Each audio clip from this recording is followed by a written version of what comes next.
Bij zowel Cambuur als Heerenveen lijkt het besef er te wijzen. De derby, Heerenveen-Cambuur. Dat is een bijzondere wedstrijd. Heel speciaal. Voor de club, voor de fans, voor de spelers, voor iedereen die erbij hoort. Ook voor Cambuur, idem dito, hè? Ook voor de fans, de supporters, voor iedereen. Ja, en voor u ook natuurlijk als trainer. En hoe verder speelt het nog een rol dat u vorig jaar trainer bent geweest bij Cambuur en nu bij Heerenveen? Nul, speelt bij mij helemaal niet. Dat is het tijdperk van de dinosaurussen, zo lang is dat geleden. Hè? Voetballen gaat de tijd hard.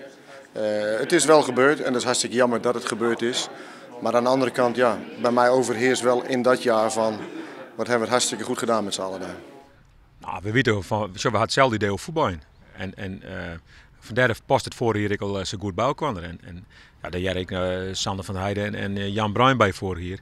Wij hier daar een prachtig ploegje trainers en daar hebben we iets van maken wat in Nederland uniek weer. En het wijt is nog met je eigen trainers bij verder gang. Speel je toch ietsje oors. Ik ga een beetje ouder natuurlijk met Cambuur voetbal, maar Heerenveen speelt wel wat oors als Cambuur. En nou ja, we weten dingen van elkaar, maar in die wedstrijd moeten de jongens het toch uitvoeren. Dus wij kunnen hele grote dingen bedenken, maar het gaat aanstaan hoe het op veld gaat. Morgen is de laatste training van de wedstrijd. Dan binnen de supporters welkom. Je moet binnen de trainings van een grutpad besletten. En krijgen de trainers dus de kans om het belang van de wedstrijd uit te brengen op de spelers. Nou, ik probeer wel wat werken te maken bij de spelers, hè, maar je moet ik net de boel uitroeren. Want als je uitroeren of horen dingen dan rijdt de spelers ook in de war. Dus gewoon bij het plan bloeien wat we hebben. Alleen ik probeer wel duidelijk te maken hoe het je leeft in Ljouwert. En ik in Heerenveen natuurlijk. Maar ik geloof dat het hier ietsje botter nog leeft. Als ik ze dan zie trainen vanmorgen met z'n allen en hoe scherp ze zijn, ja, dan is jouw vraag eigenlijk al beantwoord. Hè? Ja. Dat is goed.